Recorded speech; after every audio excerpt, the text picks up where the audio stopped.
Bueno, buenos días. Esta es la semana número 6 y la materia es estrategias de segmentación para el sector industrial y eh, es para el grupo 602. Bueno, en esta ocasión, pues quería yo comentar. eh, bueno, lo que he estado notando a lo largo del curso, pues es una muy baja participación de ustedes. No sé a qué se refiere, pero ¿por qué están postergando la entrega de los trabajos? Bueno, no debería ser así porque finalmente, pues ya no, llegado cierto momento, pues ya no se tienen oportunidades. Luego, por otro lado, este, pues tampoco he tenido eh, alguna consulta sobre alguna duda, algún comentario. Entonces, bueno, estoy asumiendo de que todo está entendido, que no quedan dudas. Entonces, la sesión de hoy la vamos a dejar en eh, una, un repaso de los temas vistos a lo largo del curso, y la semana que entra, que sería la semana 7, estaríamos dejando para eh, repasar o ver si hay alguna duda sobre la entrega de la actividad integradora. Solamente mencionar que la actividad integradora, como su nombre lo dice, es que hay que aplicar los conocimientos adquiridos durante el curso. Eh, entonces, pues esta actividad debe reflejar efectivamente que ustedes adquirieron esos conocimientos y por lo tanto saben cómo aplicarlos. Muy bien. Dicho esto, pues vamos a recorrer algunos temas, ¿no? Vamos a recorrer uno. Vimos en la unidad uno la definición de segmentación en el sector industrial. Entonces, pues aquí, primero que nada, este tema, pues se habla en los materiales de la unidad que la segmentación de mercado es el proceso de dividir el mercado en subconjuntos de consumidores con necesidades o características comunes. Cada subconjunto representa a un grupo con necesidades compartidas, que difieren de aquellas compartidas por otros grupos. O sea, la segmentación significa agrupar, ¿no? A individuos o, en este caso, entidades, empresas, organizaciones con características similares, ¿no? O características que comparten en este grupo y que no se comparten en otros grupos. Por eso se segmenta, ¿no? Se hace una división. La delimitación de mercados meta es la selección de los mercados que la compañía considera como clientes potenciales para luego dirigirse a ellos. Ahora, dentro de esta segmentación, ¿no? Lo que vamos a hacer en un momento dado es ver qué segmentos, ¿no? Van a nos conviene de alguna manera, ¿sí? Dirigirnos, ¿no? Y vamos a ver que para ello pues, debemos de tener ciertos criterios con los cuales esos criterios vamos a poder priorizar hacia dónde debemos de dirigirnos, ¿no? Bueno, entonces para hallar el mercado meta, pues primero hay estas características que, que pues ya ahorita mencioné, ¿no? Y que eh, pues este mercado, para poder priorizar a qué segmentos me conviene ir primero que otro, pues primero debe de ser perfectamente identificable, ¿no? ¿Qué es esto de identificable? Que debo de poder conocer, ¿no?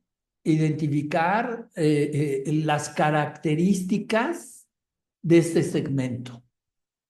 Este segmento también debe ser un segmento estable, ¿no? Un segmento estable significa que tiene, vamos a decir, eh, eh, que no tiene variaciones continuas, ¿no? Que no tiene, por ejemplo, entrada y salida constante de competidores. Eso vuelve muy difícil la entrada a un segmento. Eso también lo vuelve volátil, lo que se conoce en economía como volátil. Luego, entonces, eh, luego también debe de tener, por ejemplo, un tamaño eh, que al menos satisfaga el esfuerzo o justifique el esfuerzo para poder entrar, ¿no? O sea, si es un mercado muy pequeñito y voy a tener que hacer un esfuerzo muy importante, por ejemplo, de marketing, de reorientación y alineación de mi organización, etcétera, etcétera, etcétera, ¿no? Eh, eh, pues entraría en juego la otra variable que tiene que ver con la rentabilidad, ¿no? Tengo que hacerme la pregunta, ¿no?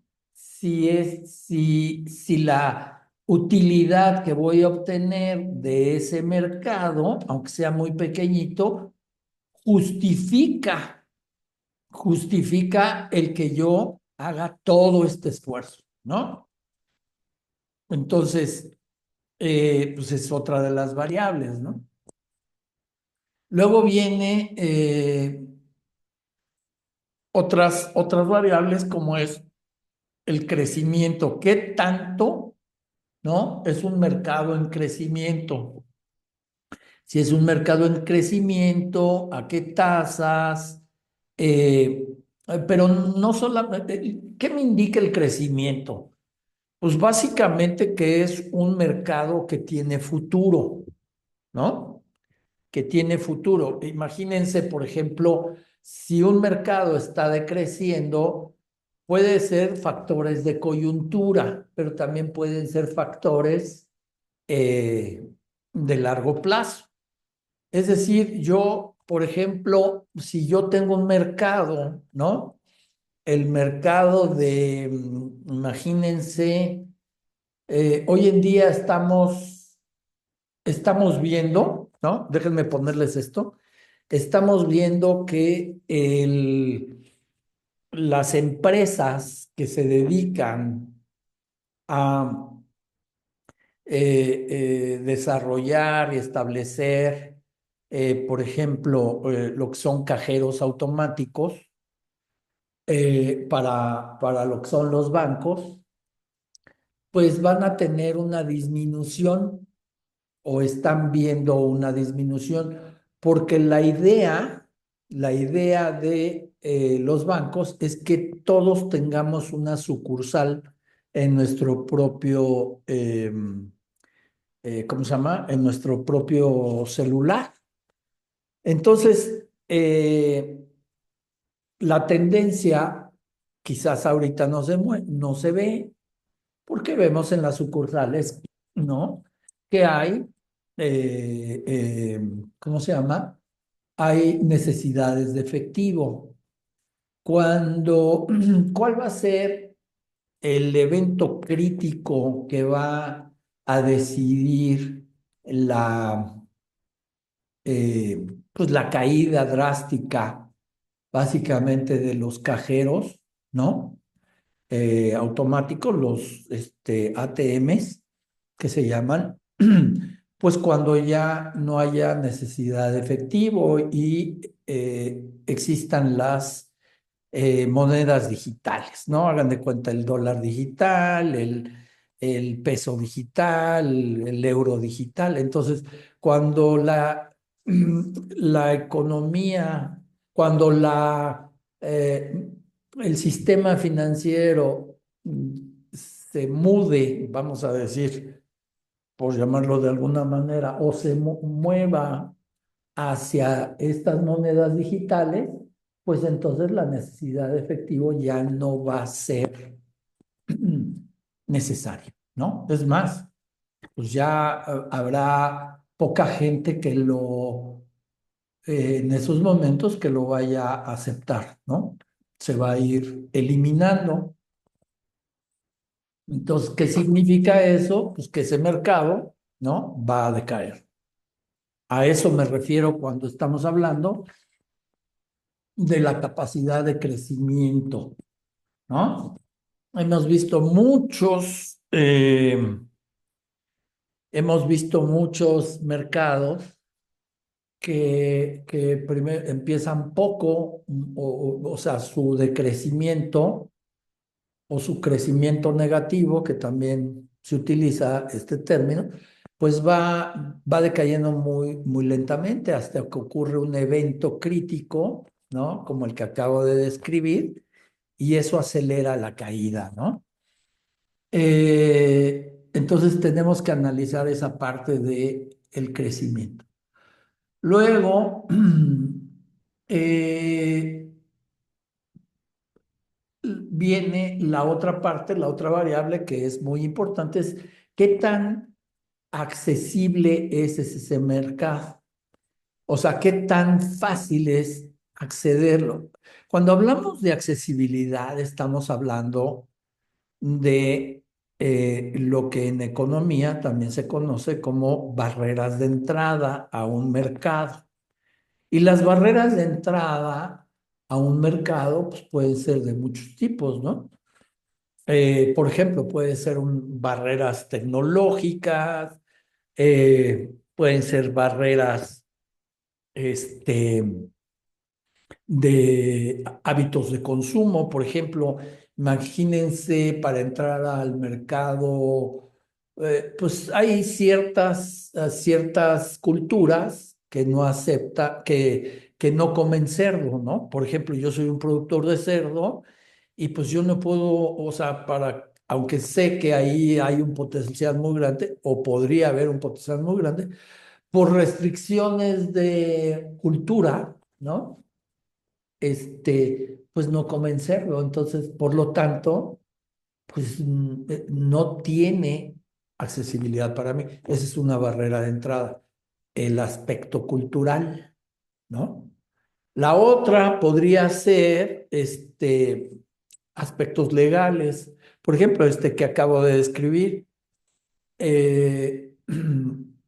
Un aspecto para entrar, por ejemplo, un mercado eh, podría haber la restricción del uso de cash, ¿no? Del efectivo.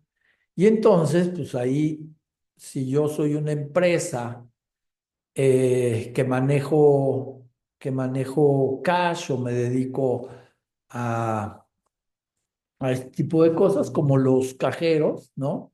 Normalmente dispensan cajeros el uso, el mayor uso que se le da a los cajeros eh, automáticos hoy en día es para el dispensar o entregar cash, ¿no? Entonces, el efectivo.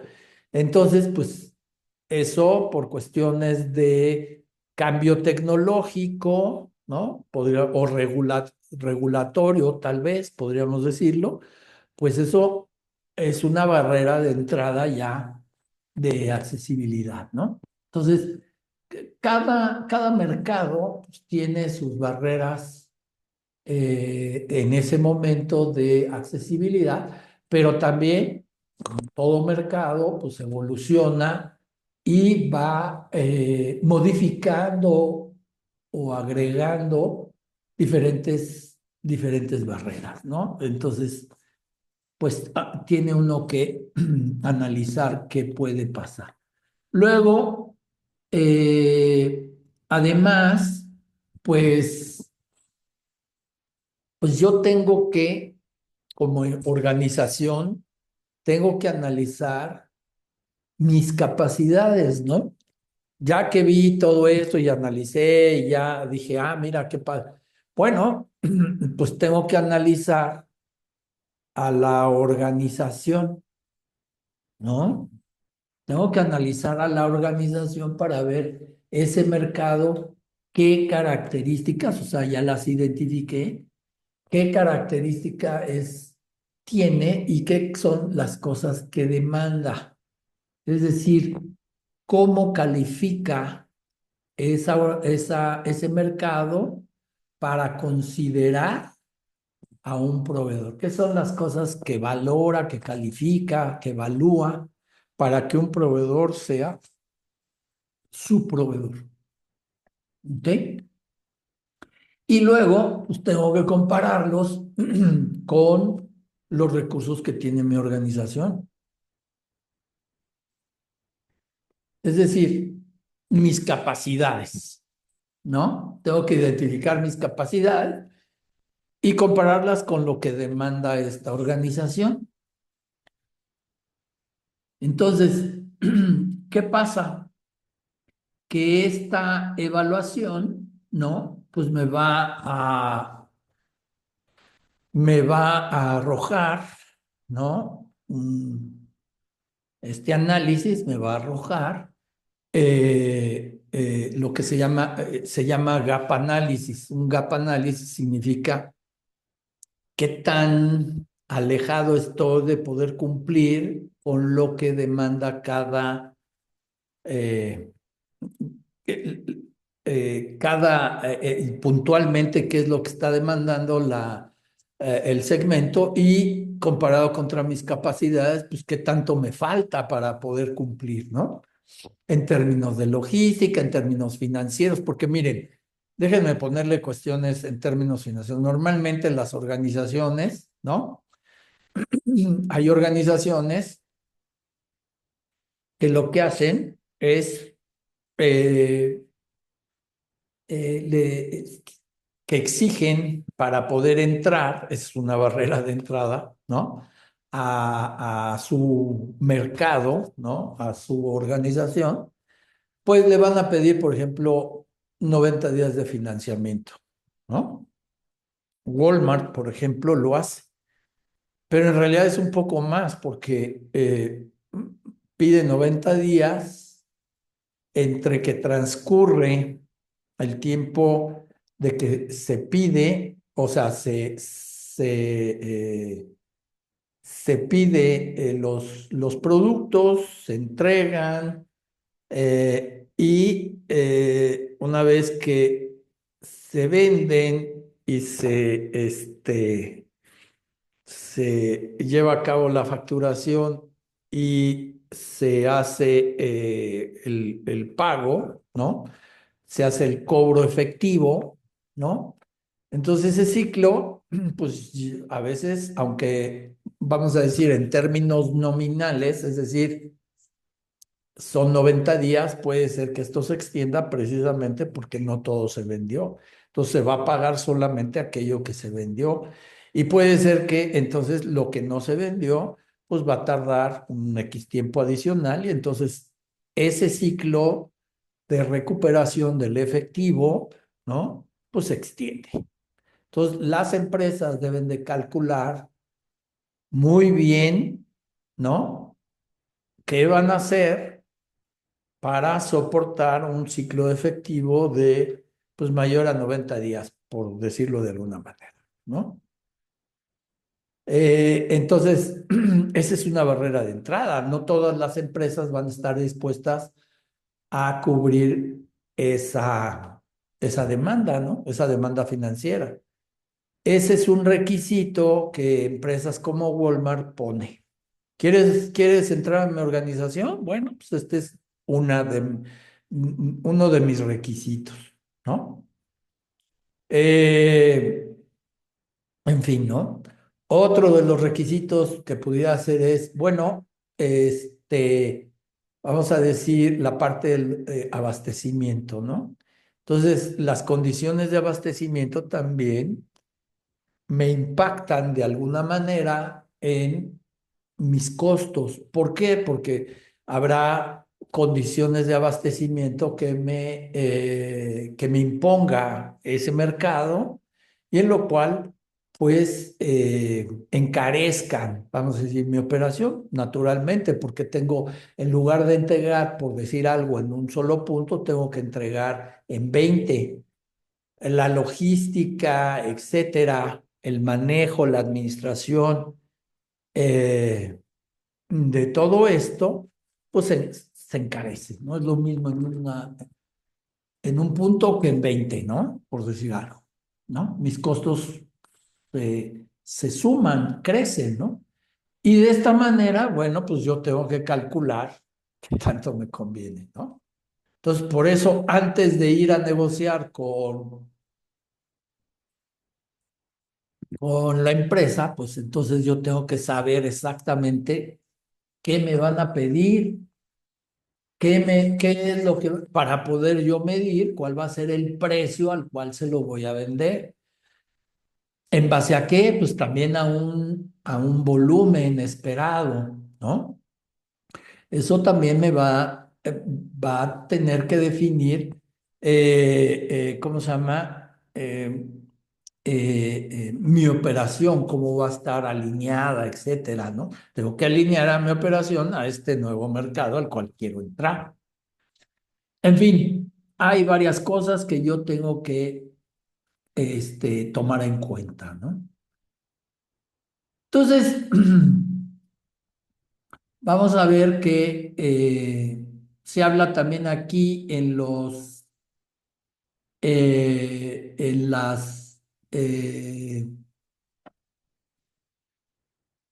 por ejemplo, eh, ¿cómo se llama? En la segmentación, los tipos de segmentación, cuando estamos hablando de segmentación demográfica, ¿no? Cuando hablamos de segmentación demográfica para una empresa, pues podemos ver, para una empresa, pues vamos a ver cosas como, si lo comparamos, por ejemplo, con la segmentación demográfica de un consumidor, ¿no? De un segmento de consumo, pues estaríamos hablando de edad, género, origen étnico. En el caso de para empresas, pues estaríamos hablando, por ejemplo, cuánto lleva en el mercado, ¿no? En lugar de edad, cuánto lleva en el mercado, ¿no? ¿Qué tipo de productos o servicios tiene, o sea, la oferta de valor que tiene esa empresa, el origen, ¿no? ¿De dónde de dónde son eh, el origen de la empresa? ¿Cuál es, por ejemplo, sus ingresos, ¿no? Los ingresos, y eso todos, cuando es una empresa pública, cuando digo de empresa pública, significa que cotiza en bolsa, podemos ver que ellos, o sea, todas las empresas públicas eh, deben, por ley, reportar sus operaciones. No solamente las operaciones que han llevado a cabo, sino también las operaciones que tienen planeadas llevar a cabo. Por ejemplo, dentro de las operaciones que tienen que reportar es su expansión. La expansión, ¿no? Que tienen planeada, sus planes de crecimiento, de eficiencia, de recortes, de uso de las utilidades, etcétera. Todo eso se reporta, ¿no? Obviamente, pues reportan lo que hicieron en el periodo anterior, que normalmente es un año, ¿no? También hay reportes trimestrales y estos reportes trimestrales pues, tienen que ir alineados, ¿no? Por lo menos alineados al plan original, ¿no? Entonces, de esta manera, pues las empresas públicas van reportando sus avances. Hay veces que reportan mejor de lo esperado, ¿no? Y ese es cuando la acción da un salto. O, y es mejor de lo esperado significa que el consenso del mercado tenía por ejemplo, un valor de crecimiento y resulta que creció más de lo esperado. Bueno, a eso se refiere. Eh, o que su desempeño fue peor de lo esperado. Entonces, la condición contraria. El efecto es la baja, ¿no? En la acción. Entonces, para el siguiente reporte, pues tiene que haber una corrección, ¿no? En caso de que fuera en un desempeño peor de lo esperado, tiene que haber una corrección, tiene que haber acciones específicas correctivas que permitan nuevamente restablecer a la organización, alinearse con el plan original. ¿Ok? Entonces, de esa manera, y también se tiene que reportar las razones de por qué fueron pues esta desviación, ¿no? Ya sea o para arriba o para abajo, ¿no? Bueno, entonces las empresas públicas pues tienen que hacerlo. Entonces ahí está en los reportes anuales toda esta información. Entonces de ahí se extrae y ahí se puede ver fácilmente, ¿no? Ahora bien, hay empresas que no son públicas, pero que también que no están obligadas a reportar sus operaciones.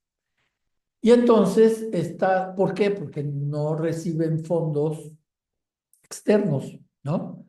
Todo lo hacen con fondos propios.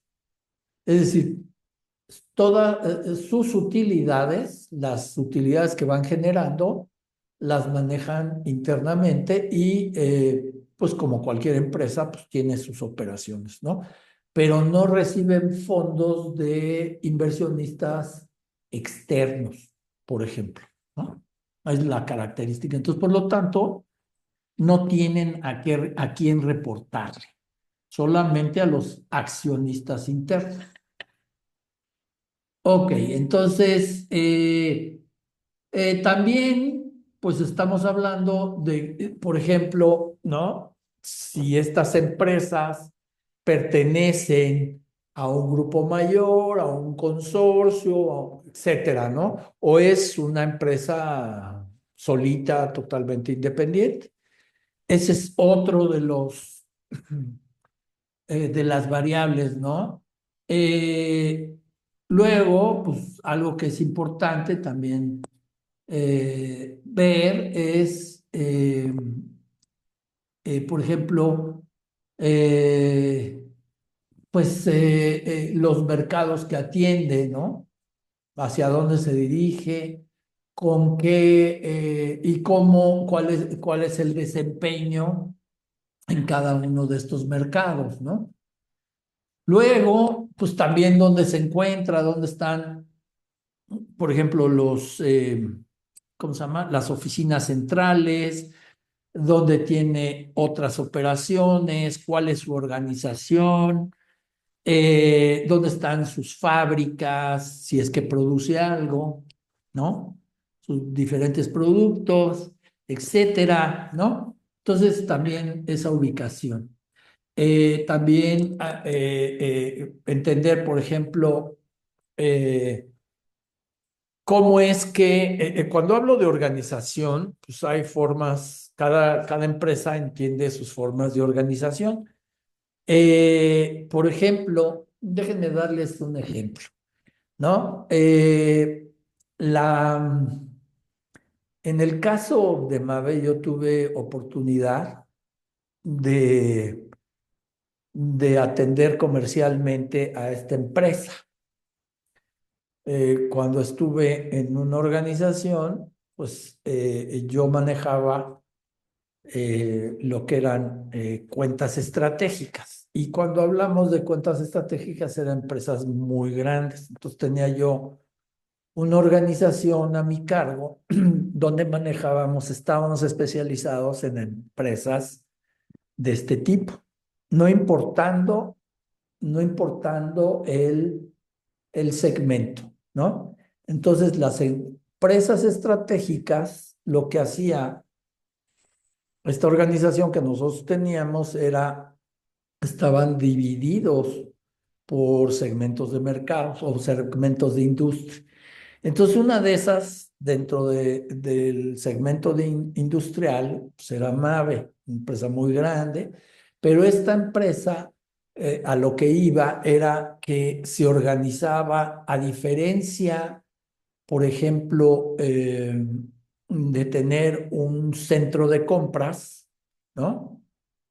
Un centro de compras, lo que hacía era que cada organización era responsable de sus adquisiciones, pero sus adquisiciones, todas las adquisiciones tenían que pasar ciertos requisitos. Entonces,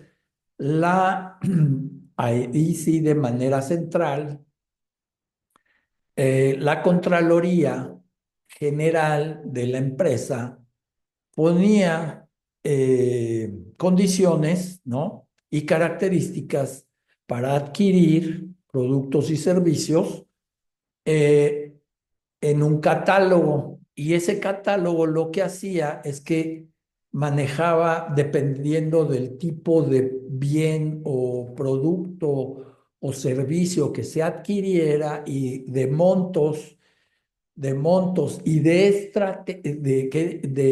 nivel estratégico y de urgencia, ¿no? Había ahí una serie de características. Entonces tenían que cumplir con ciertos requisitos. Déjenme ponerles un ejemplo. Eh, ellos manejaban, por ejemplo, con un software un poco, vamos a decir, poco sofisticado, ¿no? La planeación de la demanda, pero la planeación de la demanda en diferentes mercados. Entonces, lo que se hacía, ¿no? Era pues software muy eh, mm, muy simple, ¿no?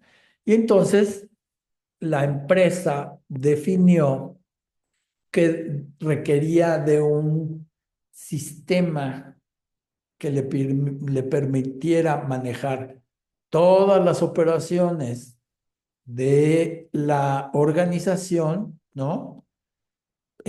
Manejarlas a través de un software de planeación de demanda, que esto le permitiera a su vez manejar las operaciones, por ejemplo, de logística, de producción, etcétera, que alimentara otros sistemas que administrara, ¿no? Insumos, etcétera. Pero el software especializado en administración de demanda, pues tenía que tener un nivel de sofisticación importante. Entonces, bueno, yo eh, trabajamos en esto y aquí, por ejemplo, quien tomó aunque participaba todas las organizaciones, quien definió, vamos a decir, las especificaciones que debería de cumplir esta, este software, ¿no? Esta aplicación estratégica, pues era precisamente el departamento de sistemas, ¿no? Ellos se encargaron de conjuntar todas las necesidades y requerimientos de las áreas que les llaman áreas de negocio. ¿Quiénes son las áreas de negocio? Pues, por ejemplo, ventas, producción, logística, eh, marketing, etcétera, ¿no? Eh, y entonces, pues aquí definieron todas estas expectativas, ellas los tradujeron a cuestiones, especificaciones tecnológicas, etcétera, ¿no? Y armaron un proceso de adquisición, ¿no? Y entonces, bueno, de esta manera no es que hubiera un centro de compras, porque, por ejemplo, otra área que, por ejemplo, producción compraba también, ¿no? Eran responsables de sus compras y ellos mismos definían el cambio de las maquinarias, ¿no? De los equipos. Entonces, de esta manera, pues ellos armaban, bueno, la forma en que se organizan para las adquisiciones es precisamente cada área es responsable de, ¿cómo se llama? Adquirir lo que necesitan. ¿Esto por qué lo hacen? Esto tiene un fundamento en en los principios de calidad Kaizen, ¿no? Donde a manera de un poco más grande, pero eh, uno de los fundamentos del Kaizen habla de que cada área eh, sabe exactamente lo que necesita, ¿no?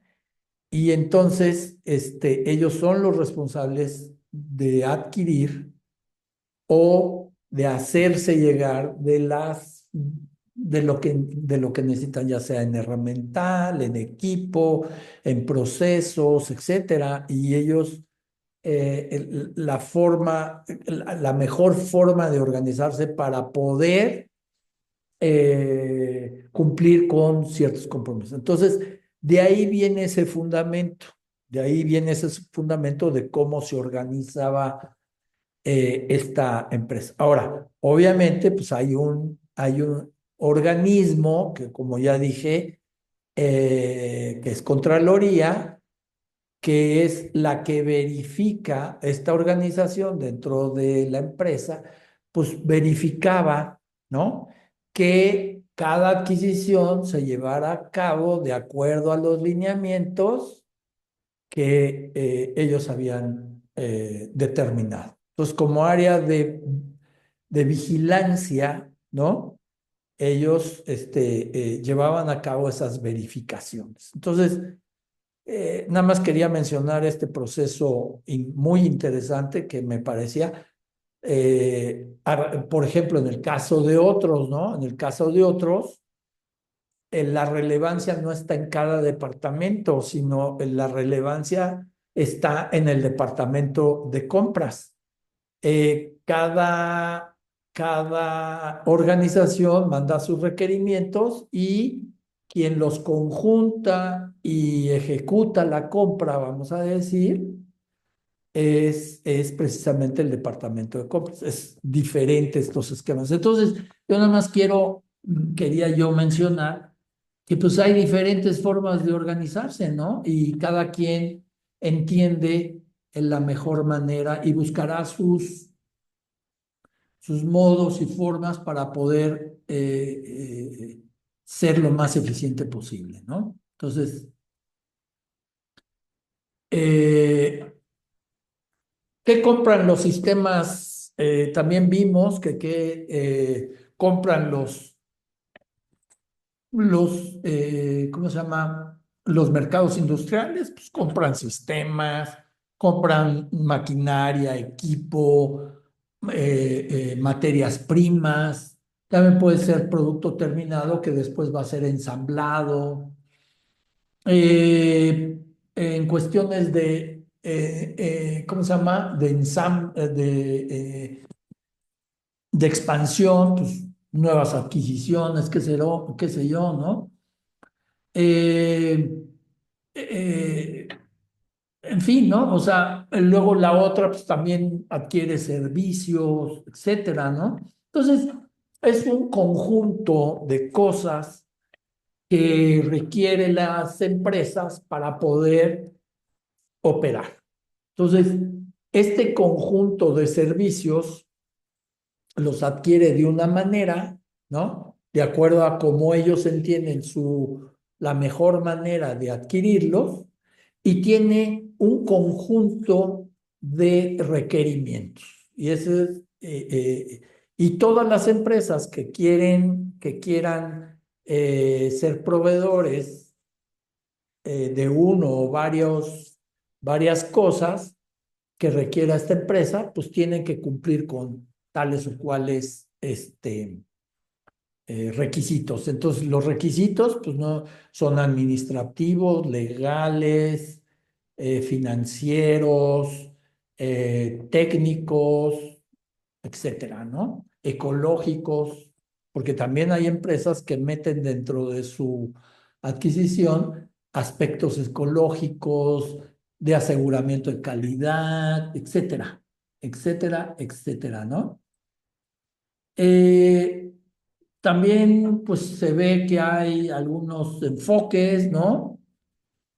Si el enfoque es de corto plazo, pues la empresa puede ser que es que vamos a dividirlo, o sea, por ejemplo, los enfoques de corto plazo, pues estás hablando, normalmente son transacciones que no son estratégicas, porque eh, eh, las transacciones estratégicas son siempre de largo plazo. Eh, por ejemplo, aquí habla, por ejemplo, del enfoque de aprovisionamiento, que es pues reducir los costos.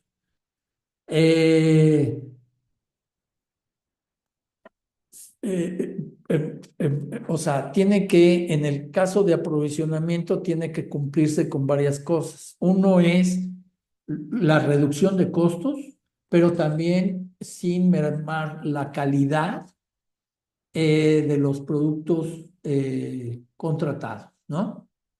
Entonces, aquí como les decía, pues, hay una relación de largo plazo, porque el que la calidad no se vea afectada y que además venga una reducción de costos, pues tiene que haber una relación por fuerza de largo plazo.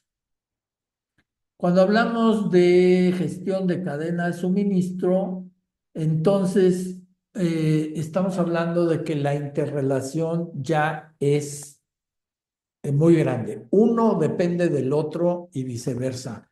Entonces ahí se comparten, fíjense, se comparten las cosas fundamentales que son sistemas, procesos y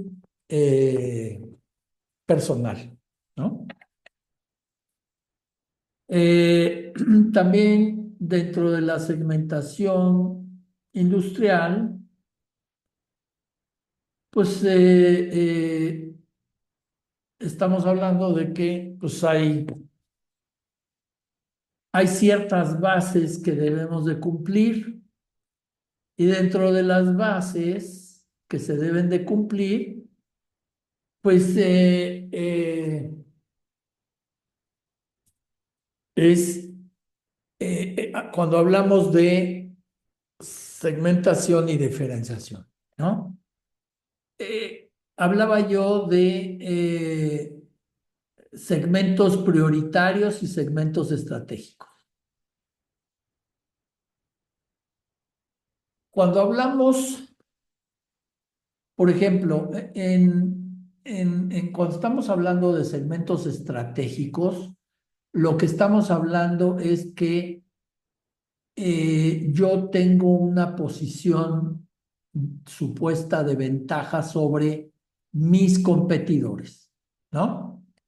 Es decir, mi relación con estos clientes es eh, una relación de largo plazo donde tengo ventajas claras, ¿no?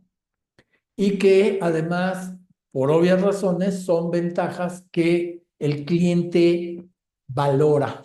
Entonces, cuando hablamos de una ventaja competitiva, lo que estamos hablando es, primeramente, una característica rara, o sea, no se da en todos, porque entonces ya no es ventaja.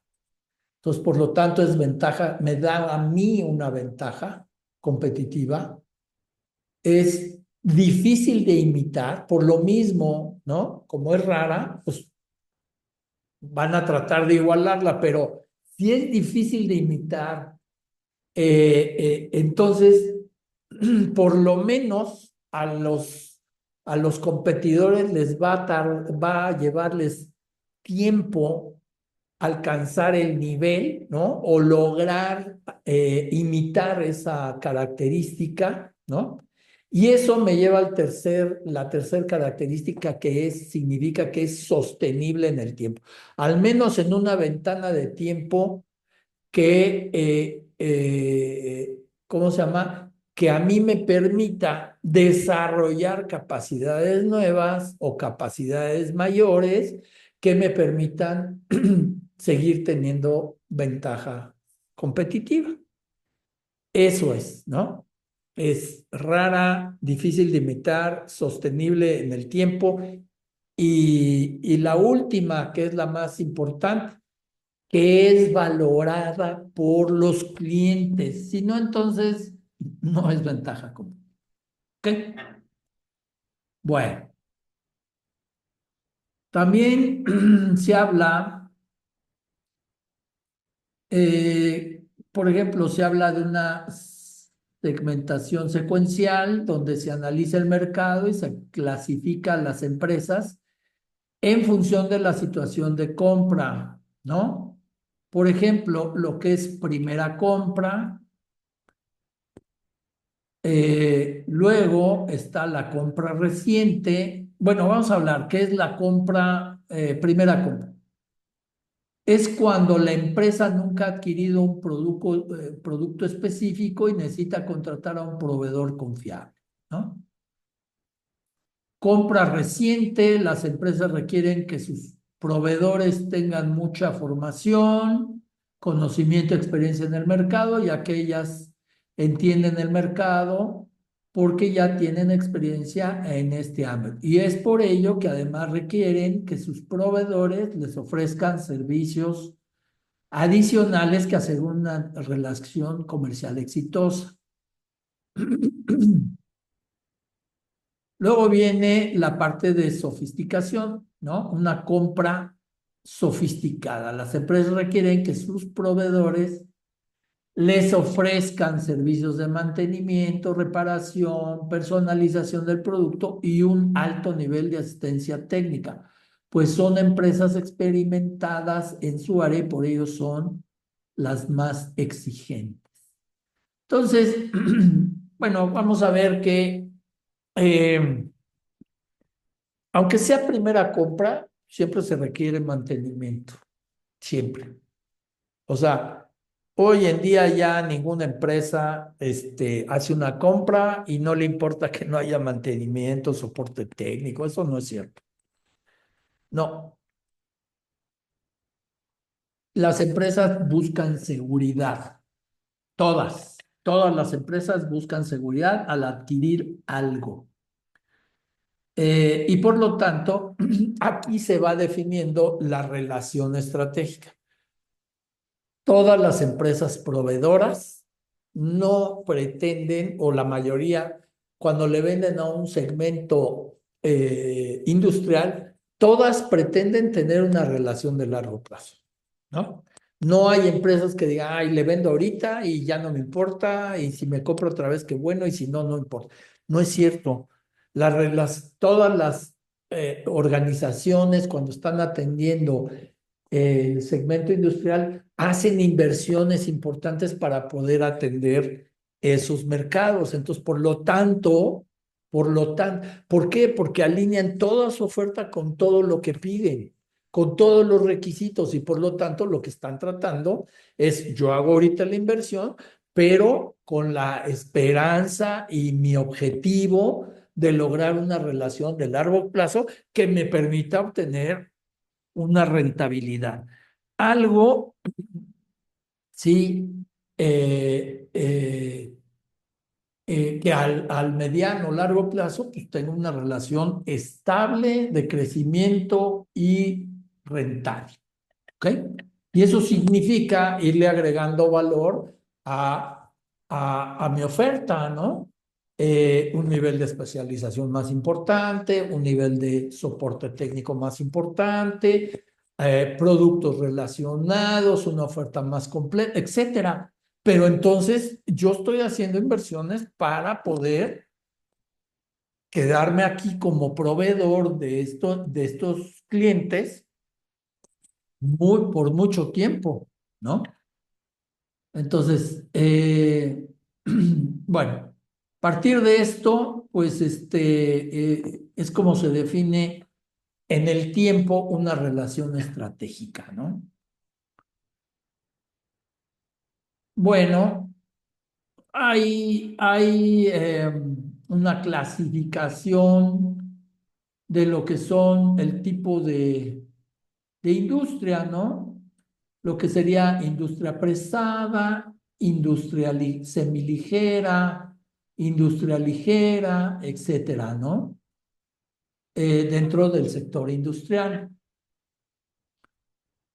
También hay una división o definición de acuerdo al proceso productivo en que se encuentra, si es industria básica, ¿no? De transformación de materias primas, etcétera, ¿no? Por ejemplo, la industria siderúrgica o, por ejemplo, la cementera, estas pertenecen a industria básica o de base, mejor dicho.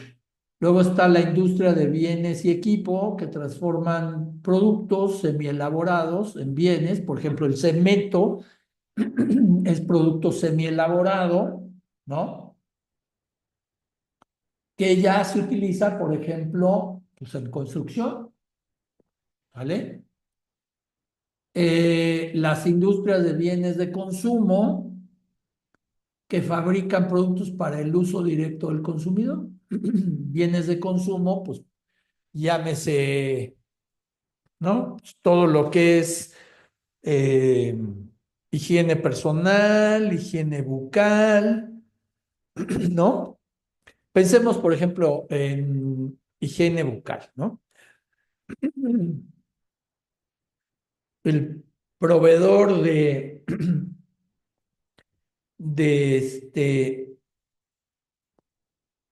de pastas de dientes, perfecto.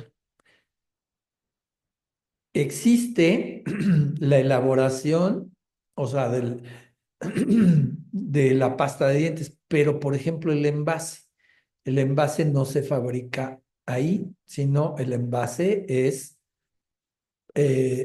producido por otra empresa que lo provee, por decir algo.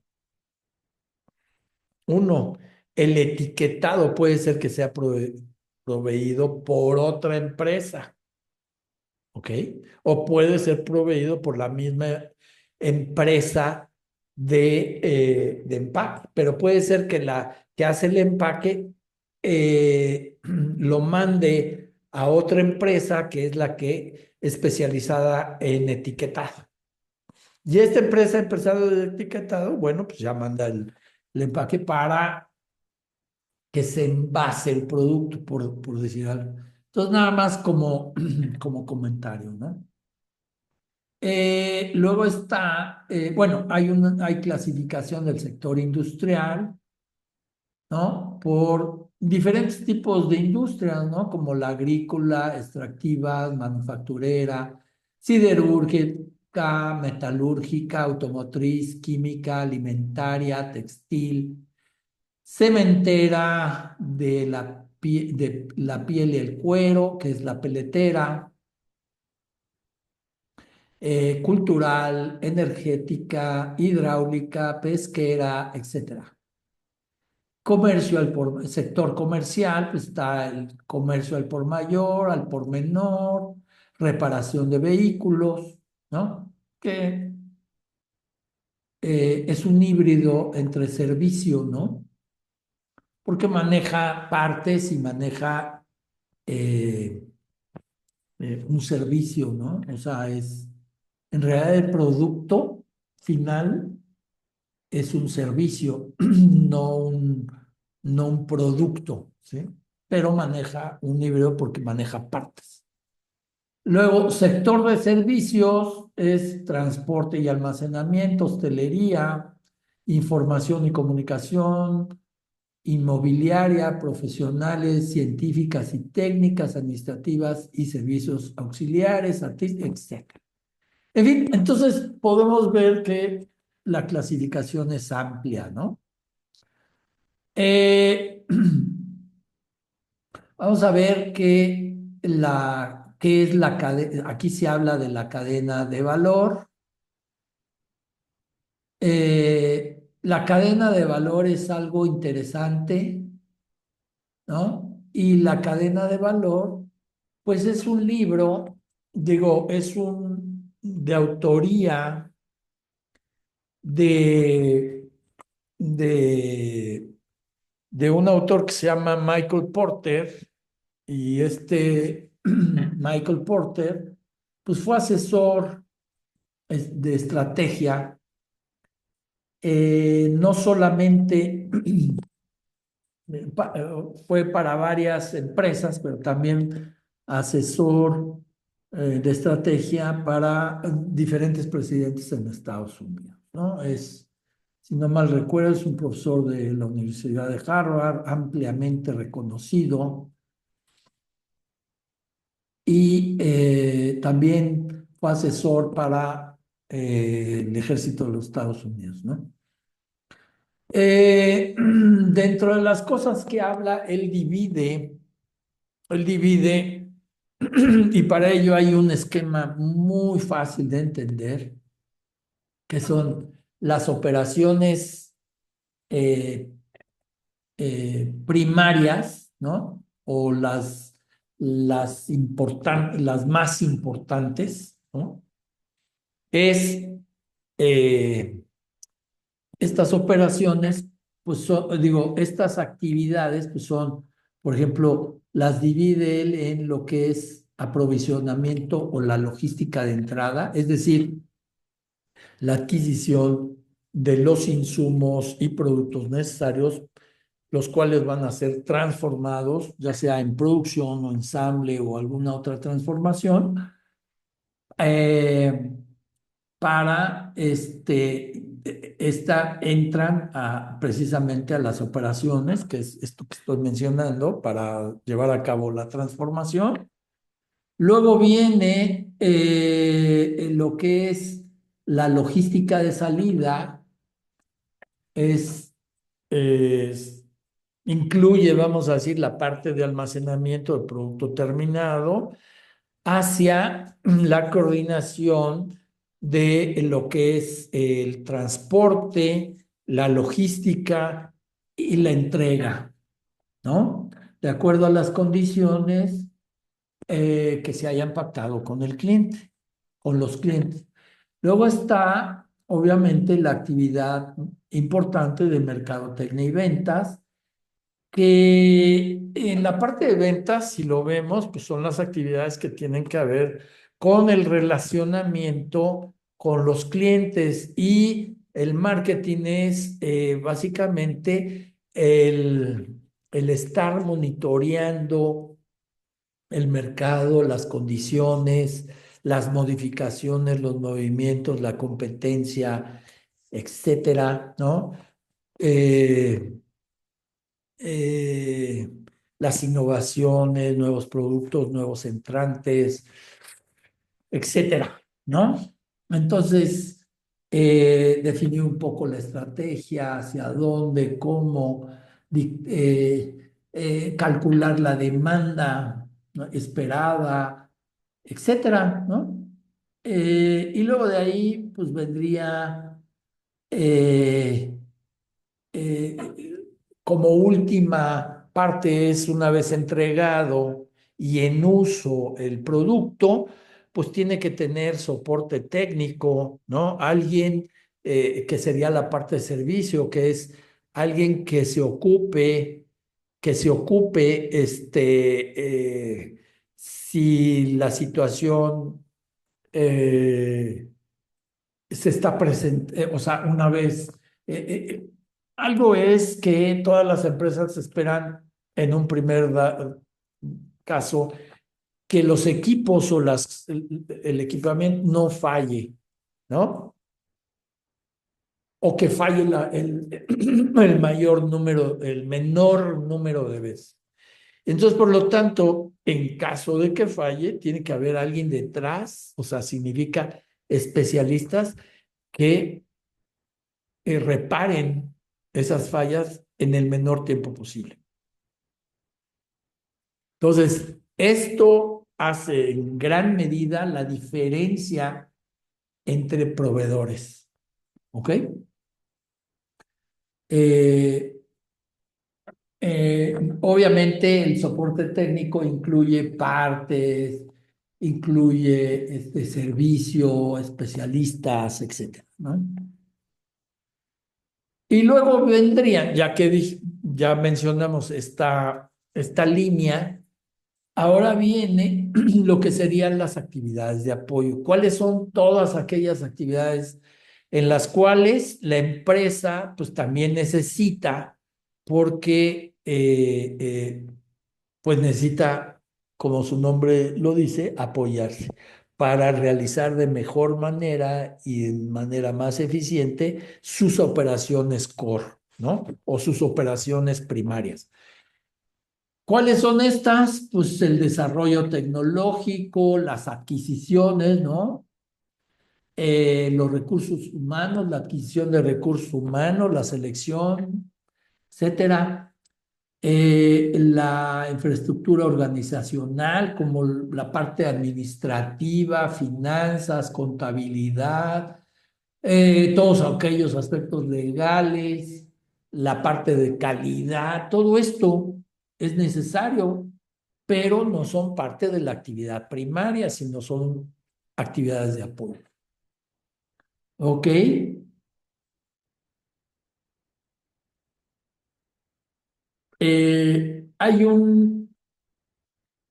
Hay 4 pasos en los cuales se identifican, ¿no? Para entender la cadena de valor. Uno, para cada actividad principal, determinar cuáles son las subactividades específicas que crean valor. Y dentro de esto hay 3 tipos diferentes de sus subactividades. Las actividades directas que crean valor por sí mismas, como el marketing, que incluye hacer llamadas de ventas, Las actividades indirectas que permiten que las actividades directas se ejecuten sin problema, como en el marketing, que incluye la gestión de la fuerza de ventas, ¿no? Y mantener los registros de clientes, actividades de aseguramiento de calidad, que se encargan de que las actividades directas e indirectas cumplan con los estándares necesarios. ¿Ok? Luego tengo para cada una de las actividades de apoyo como la gestión de recursos humanos, desarrollo tecnológico y adquisiciones. Hay que determinar las subactividades que crean valor dentro de cada actividad principal. Por ejemplo, cómo la gestión de recursos humanos agrega valor a la logística de entrada, etcétera, ¿no? O sea, seleccionando correctamente a la persona adecuada para cada posición o función, ¿no? Pues va a agregar valor. Entonces, esta es una actividad de apoyo que agrega valor a todas las actividades primarias, ¿no? Luego, encontrar las conexiones entre todas las actividades de valor que se han identificado, pues los vínculos son clave para aumentar la ventaja competitiva en el marco de la cadena de valor. Por ejemplo, hay un vínculo entre el desarrollo de la fuerza de ventas y los volúmenes de venta. Claro, entre más profesionalizada esté la fuerza de ventas, ¿no? La efectividad, lo que se llama el hit rate, ¿no? La efectividad que tiene la fuerza de ventas, pues está correlacionada con su nivel de profesionalización. Eso en todas las empresas, ¿eh?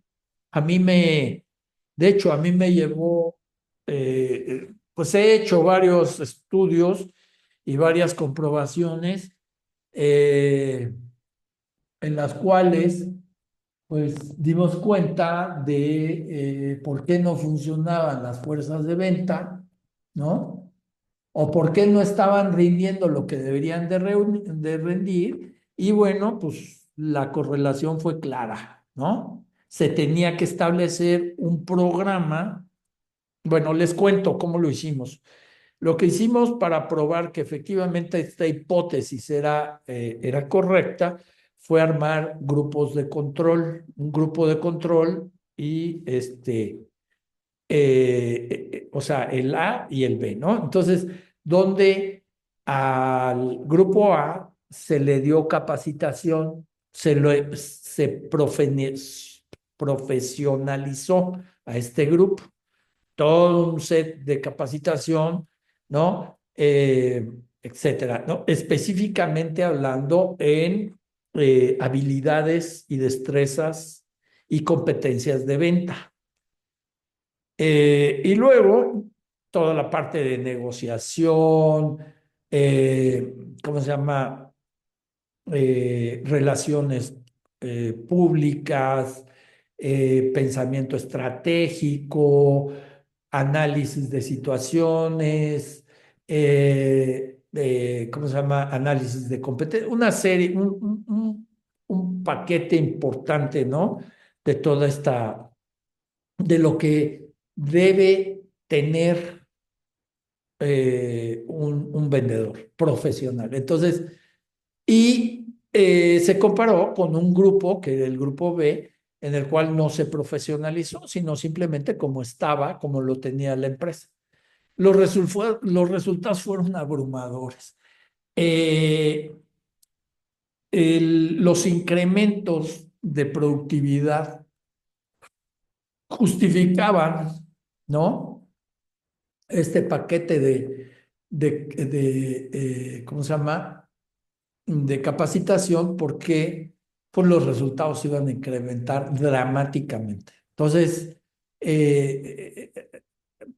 una de las formas en las cuales cuando yo pertenecía a una organización de varios compañeros, ¿no? Especialistas en varias cosas, una forma de vender nuestros servicios era precisamente a través de este tipo de pruebas, ¿no? Para demostrarle con hechos a las organizaciones, pues, que requerían nuestros servicios, ¿no? Entonces, normalmente eran reacios y no permitían ciertas cosas, pero una vez que los convencíamos de llevar a cabo esta prueba, ¿no? En base a los resultados obtenidos, lo siguiente era la negociación del contrato, ¿no? Pero inclusive era un contrato que establecíamos de largo plazo, no solamente para este tipo de servicios, sino para otros.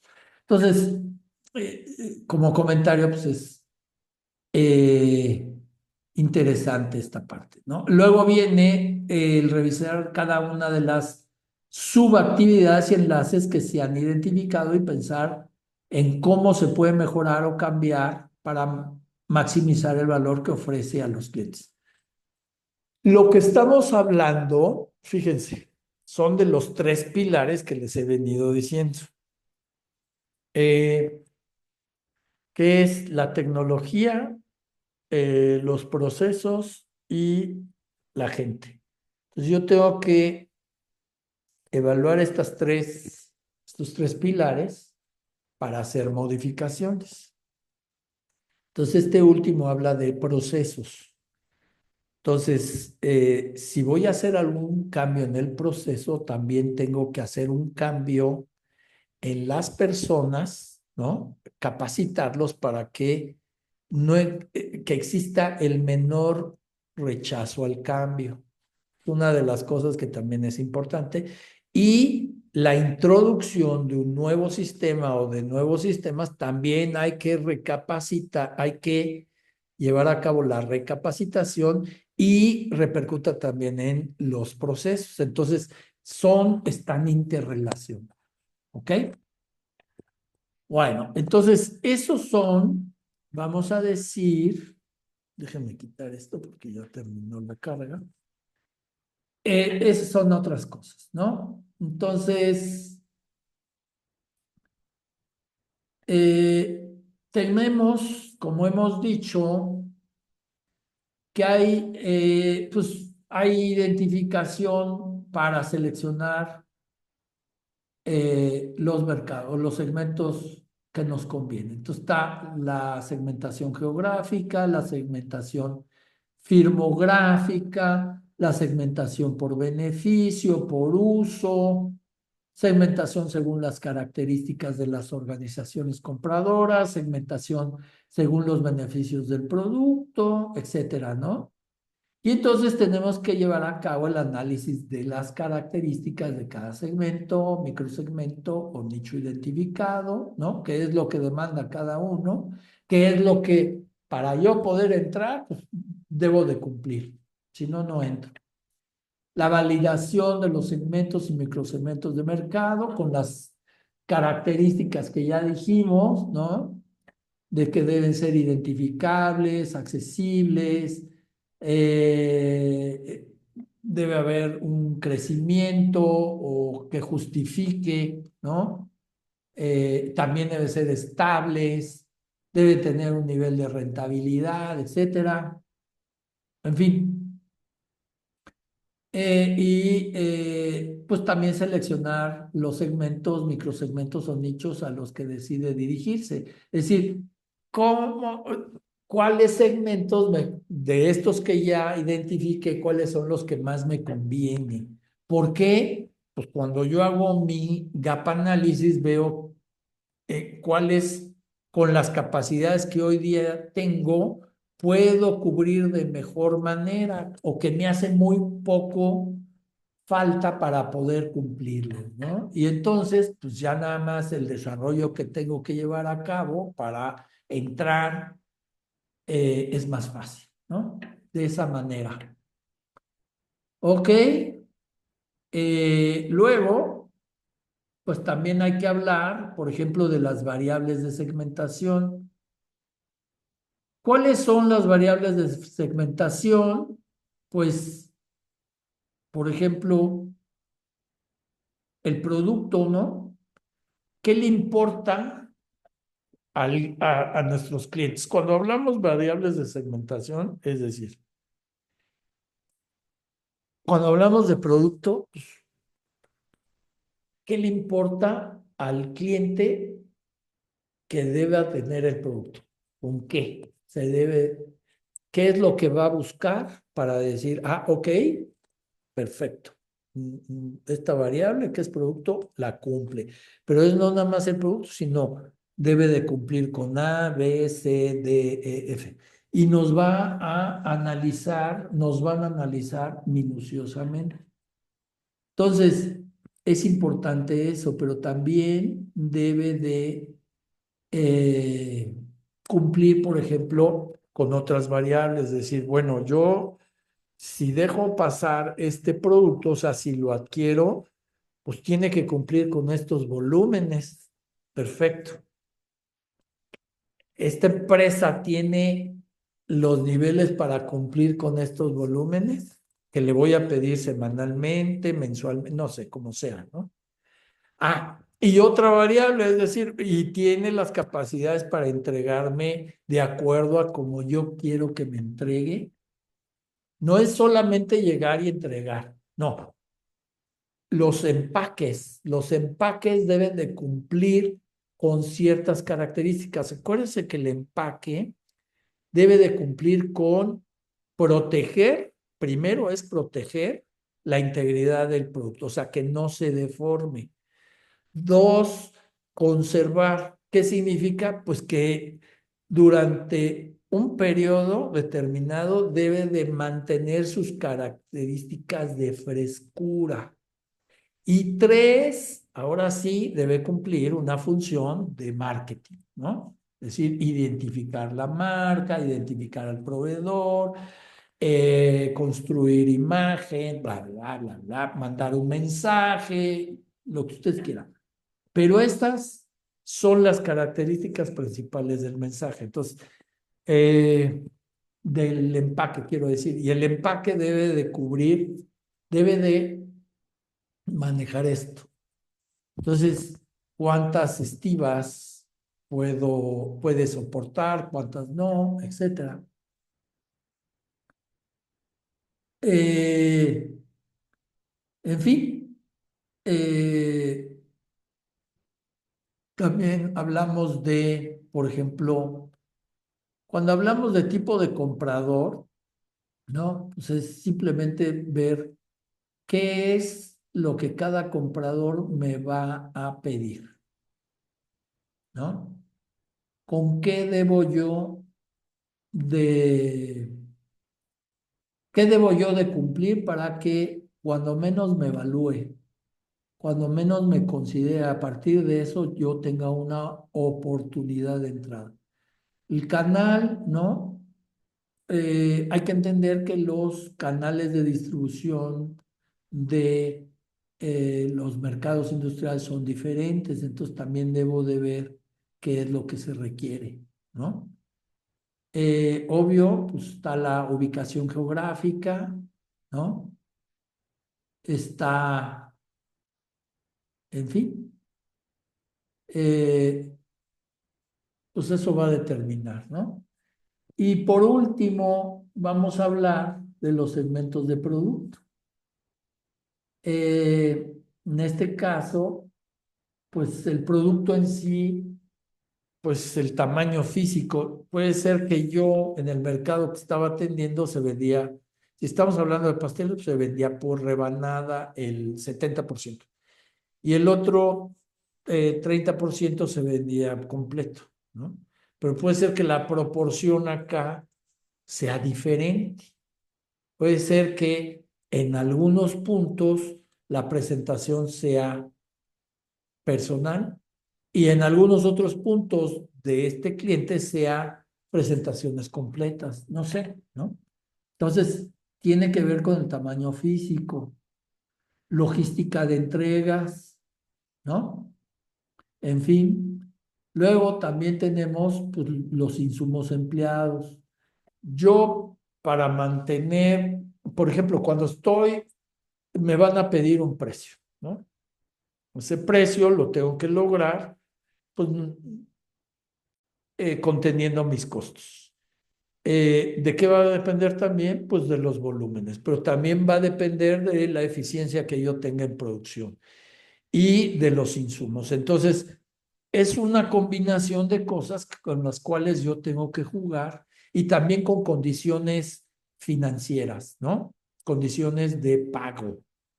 Hay esta cosa, hay este ciclo que se llama el ciclo de recuperación del efectivo, que todas las empresas tienen que saber calcular para saber efectivamente de cuando invierten en la elaboración de un producto hasta que efectivamente está en sus cuentas, ¿no?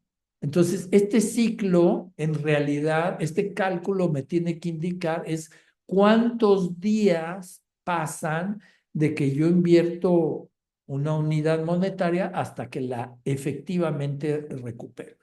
Entonces, todos estos factores pues, tienen que ser considerados, ¿ok? Para poder entonces competir. Luego también características tecnológicas, pues, ¿qué requiero modificar dentro de mis procesos para poder cumplir con un volumen y con una rentabilidad que yo debo de mantener, ¿no? O tener. El empaque, ya hablamos del empaque, ¿no? Eh, y por otro lado, pues está también el nivel de precio. El nivel de precio, pues lo voy a